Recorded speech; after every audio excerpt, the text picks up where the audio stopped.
Well, hi, everybody. Welcome to My Favorite Mistake. I'm Mark Graban. Our guest today is Teresa de Grosbois. She is the founder of the Evolutionary Business Council. She's an international speaker, and she's the #1 international best-selling author of the book Mass Influence. So again, that book is it's Mass Influence: The Habits of the Highly Influential. It's now a bestseller in 7 countries. Teresa is actually a 4-time international best-selling author. She teaches marketing courses around the globe to business leaders and to entrepreneurs about how to create massively successful word-of-mouth campaigns. So I think we'll have an opportunity to learn a little bit about that today. And again, as the chair of the Evolutionary Business Council, Teresa leads an invitation-only council of international speakers and influencers dedicated to teaching the principles of success. So her website, and there'll be a link in the show notes, www.teresadegrosbois.com. And you can also download a complimentary digital version of her book, Mass Influence. I'll put a link to that in the show notes. So Teresa, with all of that, welcome to the podcast. How are you today? It's great to be here, Mark. Thank you so much for having me. You are a Canadian in Costa Rica these days. Yeah, I moved to Costa Rica several years ago. So I just got done with winter, Yeah. But I still travel back to Canada to visit in the Canadian summer. And so I enjoy a migratory lifestyle. Yeah. Well, it's good that you can do that. And I'm glad you could join us here today. So, I'll be interested to, talk about what you've learned and what you teach about influence and growth that could apply to a startup. It could apply to this podcast. But before we get into all of that, as we always do here, Teresa, what is your favorite mistake? Well, I have to say, when I first stepped out from working in industry to become an entrepreneur, I had that burning desire to do something different. I really wanted to do something that would create legacy and really change the world. So I set up a charity to build schools in Africa. I wrote 3 kids' books to help raise money for that charity. And that brought me face to face with the fact, within about 6 months of doing that, I realized, wow, I really don't love running a charity. It's very bureaucratic, and it's like banging your head against the wall. Really, it felt like that for me. And I don't love being a children's author. My books had all quickly made it onto the bestseller lists, but I wasn't enjoying going around to schools and doing children's program. It was okay, but it didn't really fire me up, So it was interesting because I kind of leaned into the direction I wanted to go. But when I got there, I quickly realized this isn't right, And the other thing that was happening for me at that time was I had people coming at me in droves saying 3 bestsellers in 8 months. Like, how the heck did you do that, Teresa? And would you show me how you did that? And it's kind of like how fish don't know what water is. We often don't realize what our superpower is. And I didn't realize that I had a real skill set around creating word of mouth epidemics, generating influence. It was something that I just naturally did. So I started coaching and mentoring people, and that precipitated, I think, one of the biggest shifts in my life that set me on the current course that I'm on now. Wow. So you said without that charity, you probably wouldn't have written the children's books, because it sounds like the direct inspiration or the purpose of that was the fundraising. Yeah. Ironically, I think if I hadn't done those initial steps, I'd probably still be working in industry. Because trying to leave industry, it's funny, when I look back on it, all I was doing was influential initiatives, big industry task force stuff. But I wouldn't have conceived of myself as someone with a high expertise and understanding influence. I just was doing it, And so I couldn't have at that time said, oh, I think I'll retire early and go become an expert on influence. Like, that wasn't even a possibility for me. I couldn't have dreamed the life of where life would take me at that time. But taking what seemed like the logical next step is actually what got me out the door and got me on this path. Yeah, it seems like your story fits into that category of the favorite mistake that ended up opening a door that was completely unexpected. And without that mistake, that opportunity probably wouldn't have been there. That's really interesting. I really do believe everything happens for a reason, and the reason is there to serve you. At the time, it was overwhelming to me. I'm like, holy cow, I stepped away from the security net of having this beautiful 6-figure job and a beautiful pension. I'm going to look like a fool because the whole world knows I was trying to start a charity. The charity itself failed too, right? We went into it with a certain amount of, let's say, North American arrogance. One of the biggest projects we were working on was trying to build a school in Sudan. And the locals had told us, do not make it too nice. Like, do not put windows on the building. Do not build walls. Like, just build a roof and tables, And a lot of our board of directors was insistent that, no, these kids deserve better. We got to build to North American standard. Well, within a week of opening a school, the military took it over. So in essence, what we achieved was building a really nice military installation on the Canadian charitable donators' money, right? And that devastated the people that were involved in the charity, right? Including me. I was just like, all that work, all that effort.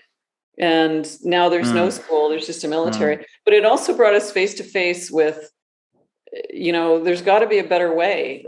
And so us as North Americans coming in, trying to tell Africans what they should do in their communities to make a better life for their children. That really doesn't work, So now actually all my charitable donations, all my charitable fundraising goes to Charles Mooley in Kenya, because he is a Kenyan and has so far managed to adopt over 7,000 street children from Nairobi.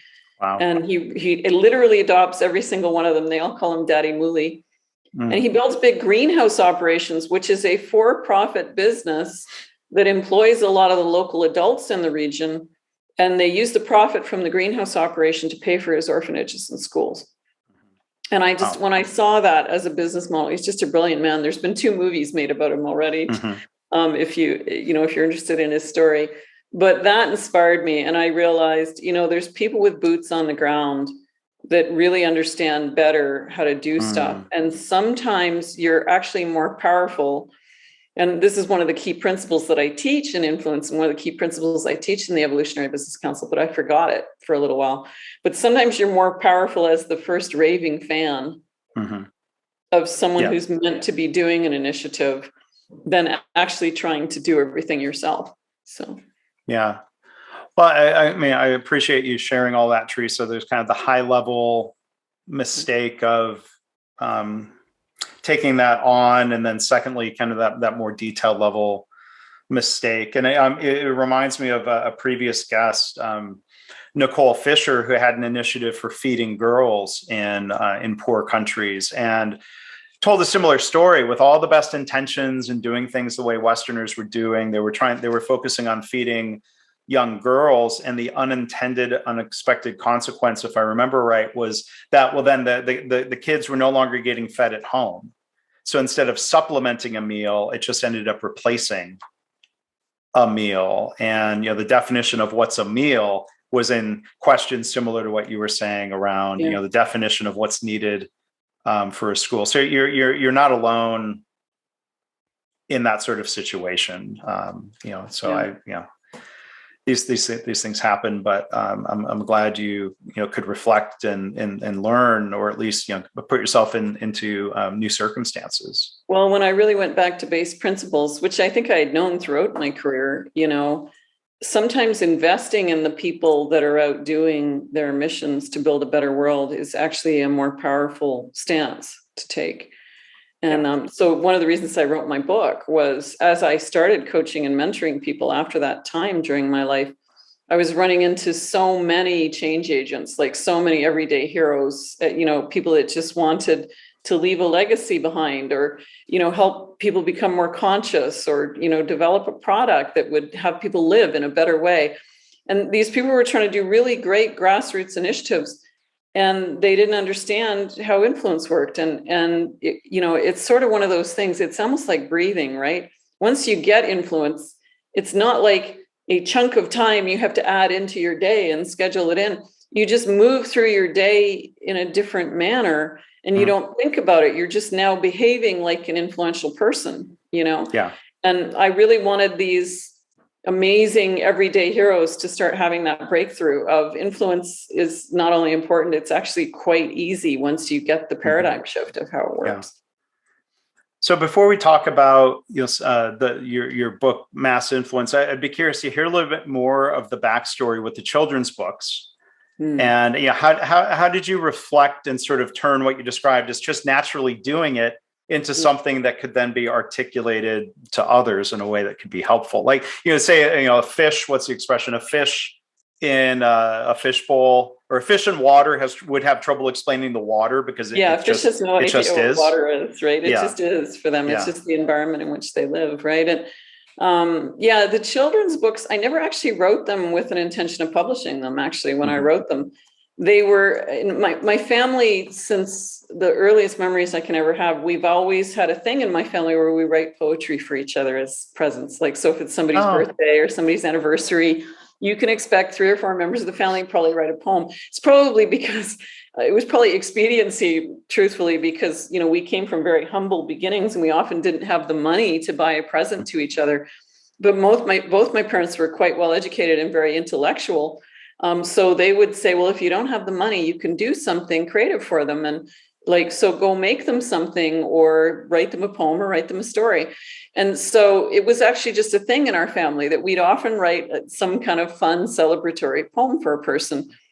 And so I thought, well, I love that idea. So as my kids got older, I started writing little poem stories about little victories that they had had to really encourage them and, make them feel excited about the things they had achieved in their lives. And I would often save them and read them at their birthday parties or something like that, like to make it really special, And my kids just loved them. And in fact, often their friends would say, you should make that into a book. That would be such a great book. And so at about the time that I was starting the charity, and my kids were still fairly young at that time, I thought, well, maybe I should, just get an illustrator and publish a few of these and, see what happens and use them to raise money. And it actually did work quite well from the standpoint of, we set up some launch campaigns and made a fair amount of money flush in the door fairly quickly from pushing these books out there. So it was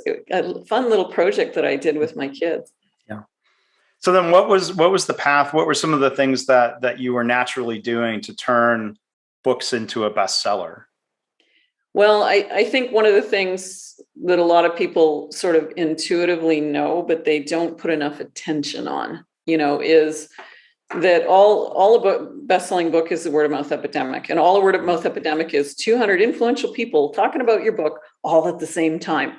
That's all it takes to create an epidemic, right? So then that, of course, begs the question of, well, how do you get 200 influential people all talking about your work all at the same time, right? Which is one of the reasons I started the Evolutionary Business Council, because, really when you can step into an environment where you can start to meet and become friends with and get to know other influential people, then when you're up to something in the world or you're launching something or you need to get the word out about something, now you've got a group of influential friends at your back that can really help create those word of mouth epidemics that you need. Yeah. So how did you find, the 200 influential people? So I'm assuming that was part of your approach there. You had whatever number or 200 influential people talking about the children's books. Yeah. That's right. Really what it comes down to is understanding how influence works, right? Mm-hmm. And this is where a lot of people have the wrong paradigm, right? Like we all learned a certain rule book, let's call it, back in the playground when we were playing in the sandbox. Like we learned, I'll do this for you and you do that for me. Like we learned this sort of tit for tat kind of thinking, right? And then we translated that into business as we got older. We learned that it's a good idea to offer to buy a colleague lunch or coffee if we want to build a relationship with a coffee. Again, there's sort of this tit for tat.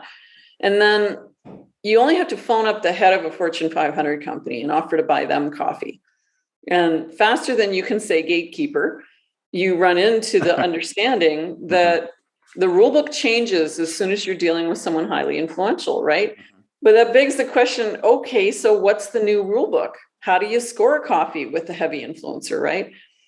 And the answer is all around stop making the biggest mistakes that most people make when they're trying to build a relationship with someone influential, which is, I would affectionately call it the premature ask, right? The premature ask is like, you've just moved into a new house and the new neighbor comes over and says, wow, I love the look of that stereo you were just carrying in. I can't wait to borrow that. Right. And, you're probably rolling your eyes back in your head at that point because it's way too soon to be making it all about you. Right. Yeah. And you often see this at networking events. Like you'll go into a networking event. Usually the most influential people in the room at a networking event is the host and the guest speaker on stage. Right.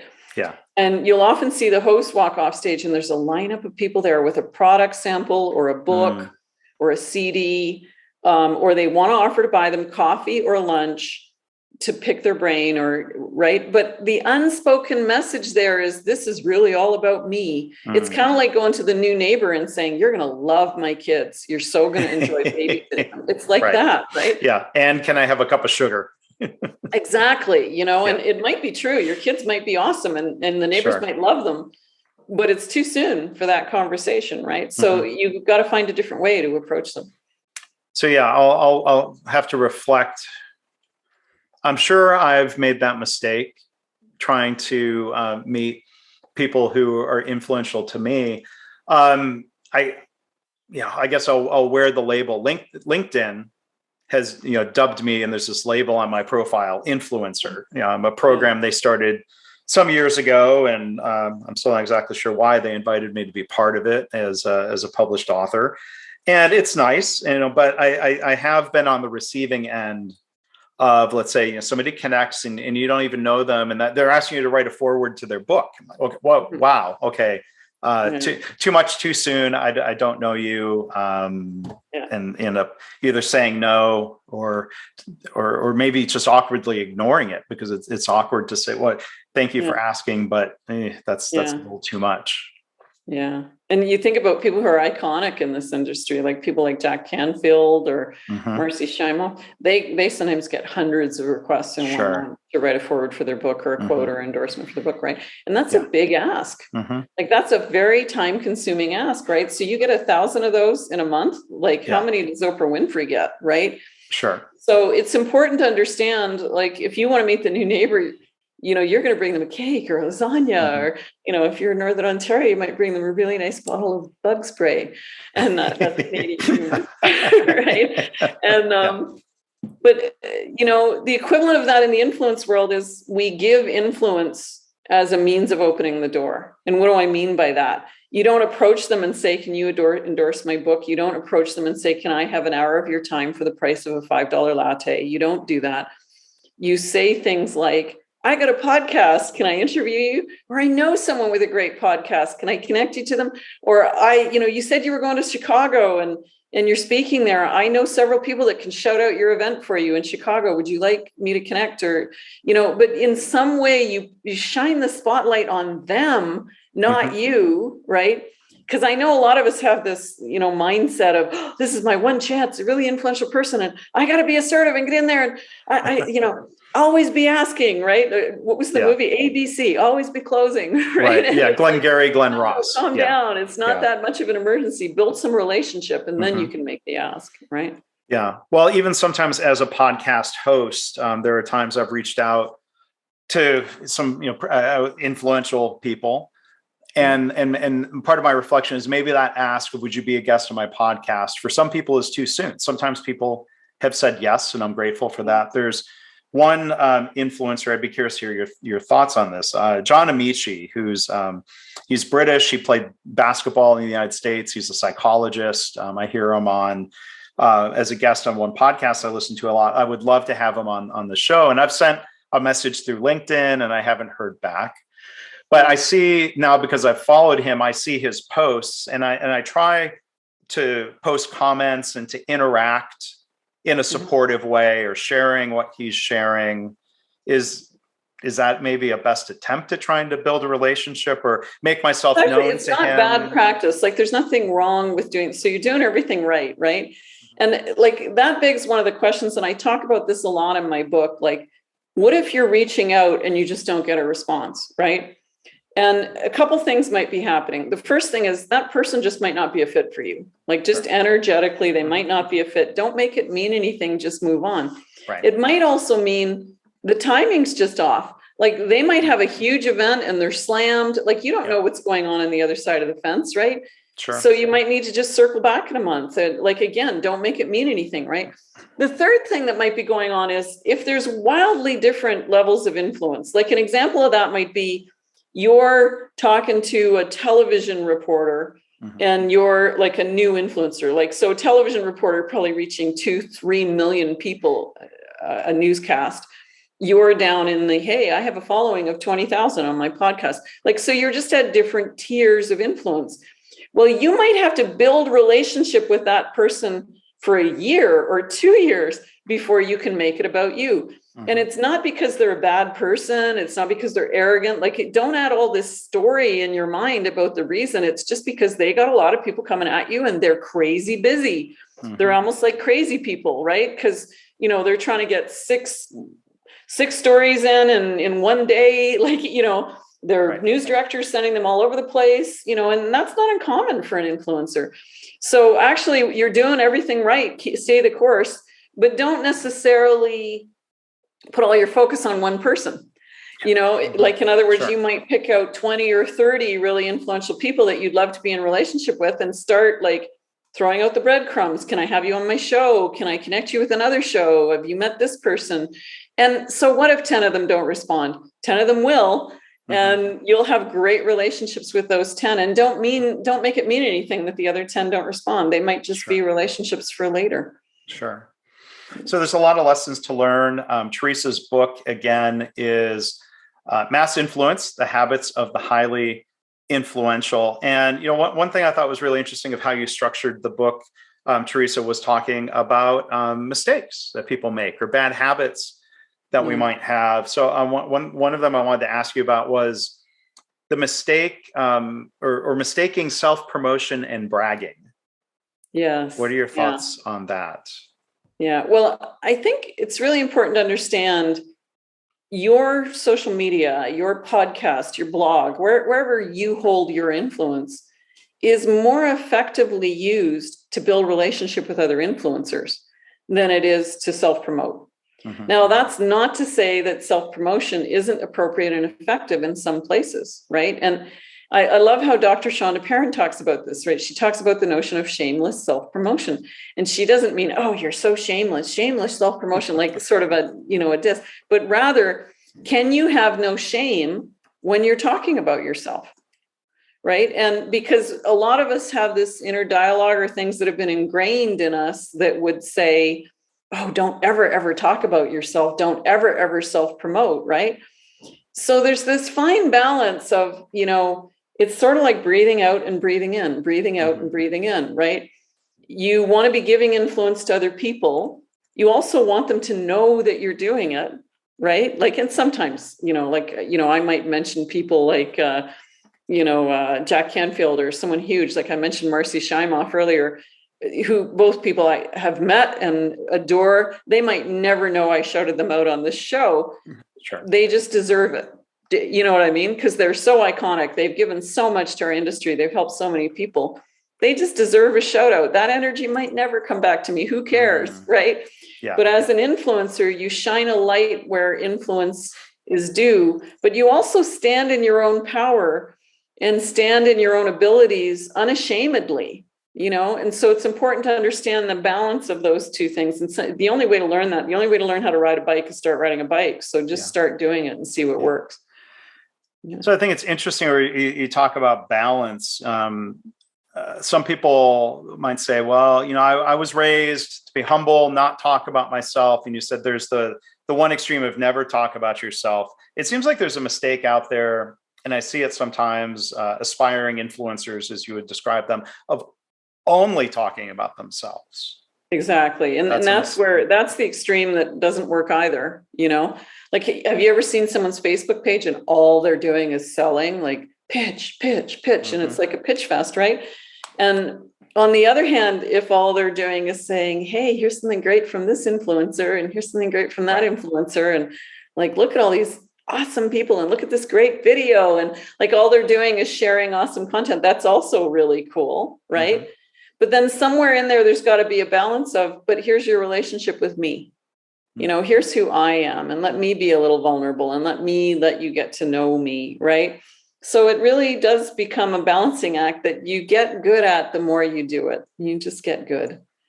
Yeah. And there's, there's old, at this point, old social media guidelines. Different people will put different numbers at it, but you should be posting things about other people far more than you are saying, hey, here's the latest review of my book. And sometimes you see that's all somebody does, or every comment is, okay, yeah, that makes sense. And as I said in my book, and they link to the book, and like, sometimes that's a little much. Yeah. Some people have a rule of thumb, like 5 things that are about other people for every one that's about me, But I think it's just, there is no hard and fast rule, because it really depends on your audience, right? If you're doing more of like a reality TV of your life on YouTube, and people are just following you because they love what you do, maybe you're off grid and you're building an off grid house, like, it's appropriate in a situation like that to let them just see your life and be vulnerable and open. But that doesn't mean on every episode you might not shout out products or shout out things that you think are really, really great, which, by the way, in the long run usually become streams of income, because that's how the whole world of affiliate commissions and things like that work, right? It's influencers giving each other attention and giving each other energy. And it seems like, Teresa, there might be another mistake people might make of, it sounds like what you're describing, the effort to build relationships with a large number of highly influential people. That's not to be not to be confused with, let's say, paying a social media influencer, quote unquote, to pose with a picture of your book, or to do something sort of fleeting and superficial or paid for, right? It's not wrong to do paid for initiatives, right? It's just, there's no stickiness to that. There's no longevity to it, right? So money can buy influence. We see that in political campaigns all the time, right? Throw a crap load of money at something and, buy billboards everywhere. But the consumer, the people consuming the information or the story, will actually resonate a lot more with real humanness, like, authenticity. And people recognize authenticity so easily, especially in this day and age, right? And I know there's a lot of definitions of authenticity out there. Mine is just, is your inside voice saying the same thing as your outside voice, right? So people can pick out people who are incongruent so easily, right? So I think it's just important to understand, when you're starting out, you might do a few paid things. Maybe you go on a pay-to-play book, or you pay money to go on somebody's podcast or whatever. Sometimes you do need a leg up, and it's okay to pay for that. But you want to then convert that into relationships and following, so you start to have some stickiness to what you're doing. Because in the long run, there's no sustainability to just always paying to get in front of other people.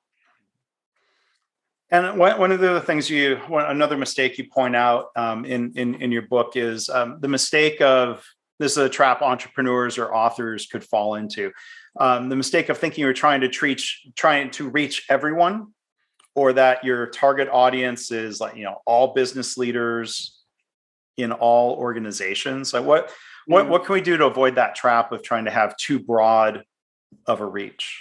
Yeah, I love how Lisa Manini talks about that. She says, be exact to attract, right? Yeah. And the point is, when you think about it, if you've got a medical issue, let's say you've got a brain tumor, do you want to go to a general practitioner or a brain surgeon, right? And if a brain surgeon writes you a prescription for back pain, you're like, wow, how generous that was of him, that he actually helped me with another issue, and he's so brilliant and he's a brain surgeon, right?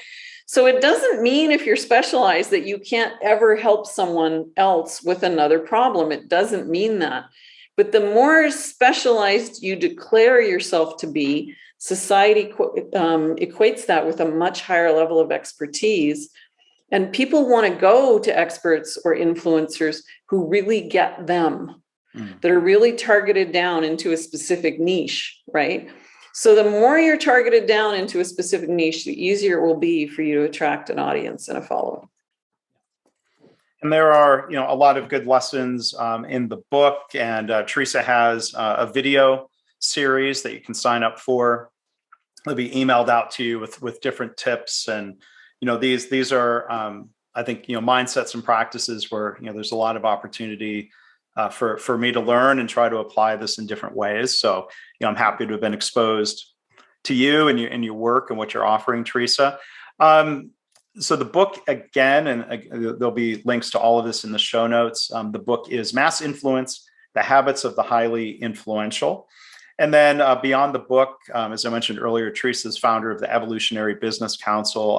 Tell us a little bit, about how that got started and, who participates in that. I know you said it's invitation only, but tell us a little bit about the EBC. Well, the EBC is really just a community of like-minded thought leaders and emerging thought leaders that are really out to create a more conscious and more sustainable world. And we don't mean the thought leader in the sense of highfalutin, arrogant, it's more in the sense of if you're pushing out new ideas and new ways of thinking, and you're really dedicated to changing people's lives in some way with better products or better teachings, then, we encourage you to come check out the EBC. You do need to be sponsored in. That's because we do screen for people who just want to sell to our members. There's a lot of people out there who think, a bunch of influential people would make a great downline in their MLM or stuff like that. And that's not welcome in the EBC because we need it to be a safe space where people as leaders can really do their own work and look at what's stopping them from stepping up to a higher level of success. Right.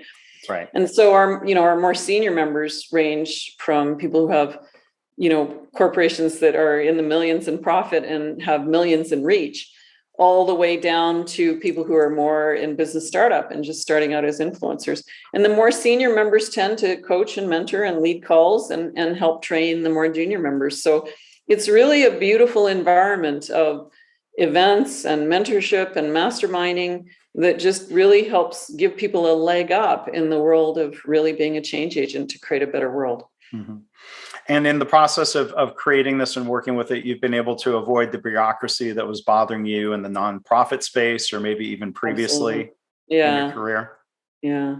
I learned my lesson the hard way that not-for-profits are so fraught with bureaucracy that you often can't get anywhere in them. They can become very challenging. So the Evolutionary Business Council is a philanthropic business with a goal to change humanity, but it actually is a for-profit. And we teach profitability as one of our pillars.